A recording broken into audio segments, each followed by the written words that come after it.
Olá, começa mais um papo com o delegado e hoje o nosso tema é concurso para delegado de polícia do Distrito Federal. Em 2009 foi quando aconteceu o último concurso, mais de 10 mil inscritos para concorrer a pouco mais de 170 vagas. E nós convidamos o doutor, delegado, professor Rodrigo Larizati. Doutor, obrigada por receber o nosso convite, bem-vindo ao Papo com o Delegado.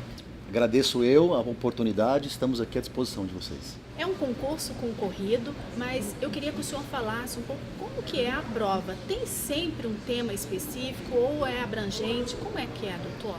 A prova do concurso para delegado de polícia do DF é uma prova jurídica, não é uma prova destinada a bacharéis em direito, então é uma prova bastante densa. A cobrança dos pontos de direito penal, direito processual penal, direito administrativo, direito tributário, não é? Então é uma prova bastante densa, sim. O programa é bem longo, a preparação tem que ser iniciada com uma antecedência, tem que haver um grande planejamento, sim, por parte do candidato, para que ele consiga, né, efetivamente ter êxito nesse concurso, ter êxito nessa prova. Agora, doutor, é um concurso, é uma matéria densa, tem alguma, assim, característica que pode ser, assim, diferenciada nesse concurso para o concurseiro? Ele tem que ter uma didática, ele tem que ter uma dinâmica, ele tem que ter disciplina. Para o concurso para delegado é diferente, doutor? Não é diferente, não é diferente. É até importante a gente mencionar isso, porque por ser um concurso para bacharel em Direito, no que diz respeito à questão técnica, à cobrança e à exigência, ele não difere em nada dos concursos para a magistratura, para o Ministério Público, para as procuradorias. São muitos colegas que nós conhecemos, né, que fazem esses concursos todos ao mesmo tempo, né, interligando uns aos outros e acabam tendo êxito. Isso mostra que efetivamente a preparação tem que ser uma preparação tão bem planejada e coordenada quanto concurso para juiz de direito, por exemplo, magistratura. Então, o candidato que espera a publicação de um edital para começar a pensar e planejar o seu estudo, ele certamente já vai estar bem atrasado se comparado aos demais concorrentes.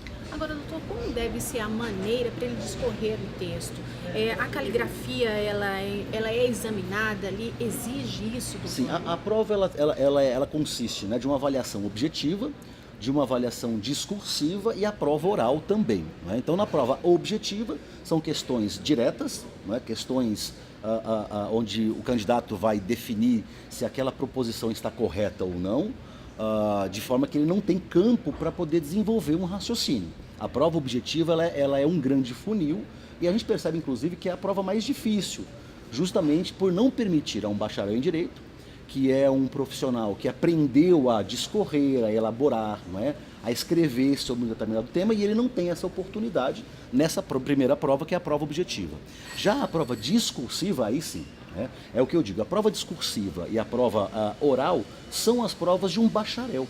Porque por mais que haja, né, a cobrança de um ponto específico, ele tem toda uma possibilidade de abordar esse ponto, abordar esse tema e mostrar conhecimento, né, com uma construção jurídica daquelas questões, daqueles problemas que são apresentados. Tá? Então, na prova subjetiva e na prova oral, aí sim ele tem campo, ele encontra campo para poder desenvolver a ideia, desenvolver o tema, e sim, certamente, a redação, a ortografia, a concordância, tudo isso é verificado e é checado, sim, é avaliado pela banca examinadora. Doutor, 40 minutos finais para entregar a prova. Deve ser feita uma revisão ou então deixou as questões mais difíceis para trás? O que o senhor orienta? Existe uma grande diferença, inclusive, entre se preparar para a prova, não é? Buscar o conhecimento técnico do programa, do conteúdo programático que é cobrado e fazer a prova. Existem muitos candidatos, nós sabemos disso, que têm uma capacidade, um cabedal de conhecimento jurídico muito grande, mas na hora de fazer a prova não consegue desenvolver isso e muitas vezes acaba não tendo êxito, né? Então, existe até técnica para se fazer uma prova objetiva, que é essa mais complicada, né? Existem várias formas, cada um sempre tem que buscar aquilo que é melhor para a sua forma de tratar as questões. Eu, particularmente, quando eu fiz as minhas provas de concurso, eu cheguei a fazer a mesma prova, eu passava por ela 4, 5 vezes. A primeira parte, né? A primeira passada, eu fazia as questões que eu tinha certeza, deixava algumas que eu não tinha tanta certeza para uma segunda revisada. Mas aquelas que eu já havia respondido, que eu já havia, né, solucionado, eu não revisava, não. Não perderia tempo absolutamente. E aí o finalzinho realmente da prova, né, faltando seus 40 minutos, é hora de verificar aquilo que não deu tempo de fazer, ou aqueles pontos que o candidato não tinha a perfeita certeza, a absoluta certeza no momento da feitura, no momento da resposta, e aí poder sim, né, analisar se vale a pena responder essas questões que ele deixou em branco. Então, não adianta apenas buscar o conhecimento. Tem que também se preparar e técnica de prova. Para isso, é importante fazer simulados, fazer outras questões, né? Estudar com questões de concursos anteriores, até para que o candidato possa saber qual é o norteamento que aquela banca examinadora costuma dar para a questão. Os concursos jurídicos têm essa característica, né? É diferente você preparar para um concurso não jurídico. A primeira coisa que a gente percebe que é importante para a preparação no concurso jurídico é saber quem é a banca, qual é a banca, não é? Qual é a orientação que essa banca tem para determinados pontos do conteúdo programático. Perfil, não é? Exatamente, o perfil da banca, exatamente. A gente sabe que determinadas bancas gostam mais de determinados pontos, que costumam cair com frequência nas provas aplicadas por essas bancas. E é nisso que o concurseiro, o candidato, ele tem que estar antenado, tanto em assuntos polêmicos, quanto em assuntos mais de conhecimentos gerais.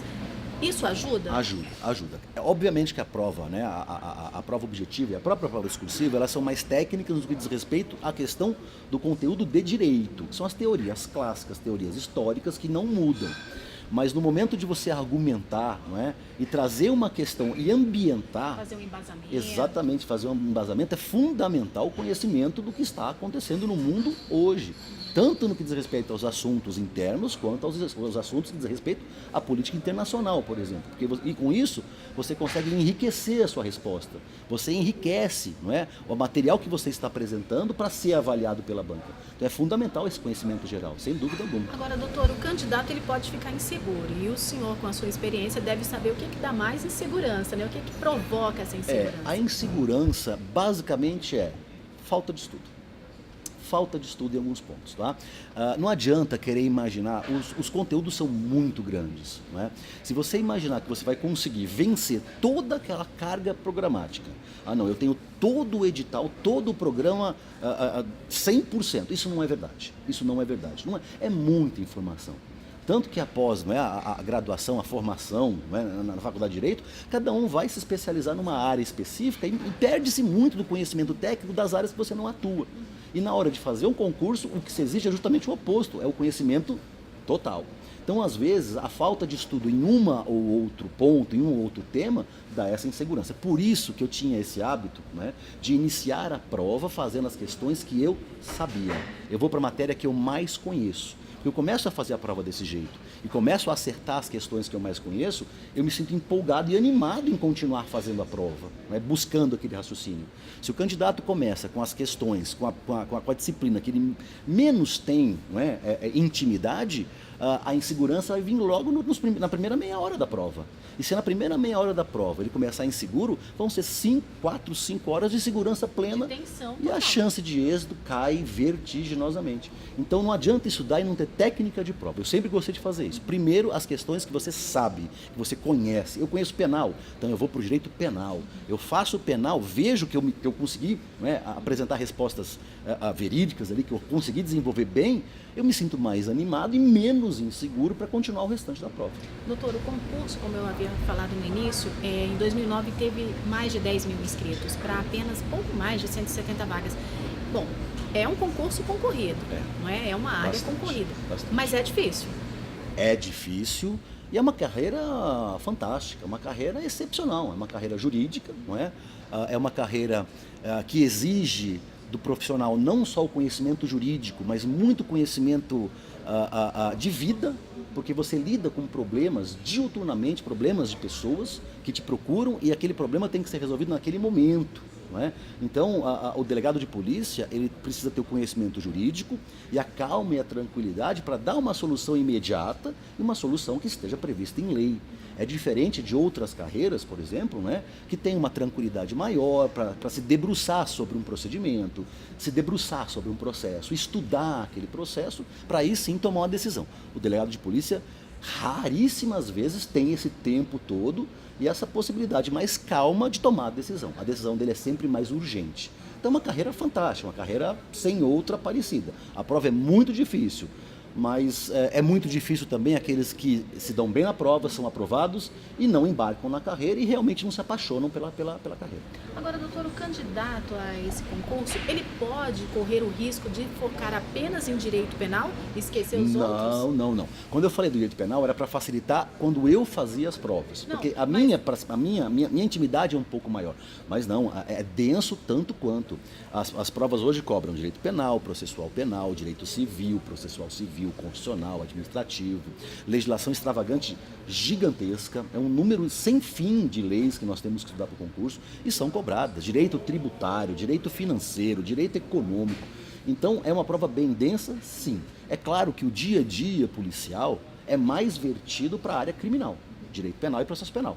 Mas a prova do concurso não, ela vai abordar todos esses pontos. Então o concurseiro que falar, não, vou me apegar em direito penal e não tá vai dar certo não vai dar certo não. A gente gosta mais do direito penal, mas tem que estudar tudo e com a mesma profundidade, não é? A mesma paixão, vamos assim dizer, se você estiver estudando aquela disciplina que você mais agrada, que mais tem intimidade. Agora, doutor, o senhor é professor e delegado. Por que escolher essa profissão? Eu sou um delegado que nas horas vagas leciona. Tá? A minha função é ser delegado de polícia. E eu gosto do magistério há muitos anos já. Eu trabalho com aula também, em cursinhos, em cursos, faculdades. Então, a minha função é ser delegado de polícia. Essa é a função. E eu acredito que com essa experiência, com essa possibilidade, né, com essa facilidade que a gente tem de conversar, a gente consegue ajudar muitos colegas, no final das contas. Muitos alunos se tornam colegas da gente depois e a gente se encontra nas confraternizações, nas delegacias. Então, vem funcionando muito bem dessa forma. Mas delegado que na hora vaga leciona. O senhor gosta de ser delegado tanto quanto? Sem dúvida alguma. A minha função é ser delegado de polícia. Tanto que se eu precisasse hoje optar, não haveria opção, porque não existe dúvida qualquer. Havendo possibilidade, havendo tempo, a polícia permitindo, o meu dia a dia policial permitindo, eu estou disposto e disponível a auxiliar, lecionando. Agora, entre as duas carreiras, a minha carreira é uma só, eu sou delegado de polícia. O que levaria um bacharel em Direito a optar pela profissão de delegado? Olha, é vocação. Tá? A gente percebe que polícia é vocação. A polícia judiciária, e aí para os bacharéis, a carreira de delegado de polícia, é para vocacionados. Tá? Porque o que eu estou mencionando, não é só o fato de você ter conhecimento jurídico que vai fazer você ser feliz na sua profissão. Não é? Porque o ideal é você ser feliz. Não adianta você fazer um concurso para juiz de direito e não ser feliz como juiz. Não interessa nada fazer um concurso para delegado e não ser feliz como delegado. Tá? Agora, é mais difícil a vocação para a polícia, para delegado de polícia, por conta desses problemas diuturnos que são apresentados e muitas pessoas não têm o perfil para dar a solução aos problemas alheios. Não é? Então, é uma carreira que exige, como a gente mencionou, não só o conhecimento jurídico, que é exigido para todas as demais carreiras jurídicas, mas também uma posição muito serena. E tem pessoas que não têm muito essa característica. É uma questão de característica. Tá? Existem policiais que depois de pouco tempo de exercício efetivo acabam abandonando por perceberem que não são vocacionados para aquilo. Então a primeira coisa é buscar. É a vocação, então não há carreira melhor, obviamente, certamente. Doutor, professor, muito obrigada pela sua participação aqui com a gente. E nós finalizamos mais um Papo com o Delegado. Até a próxima.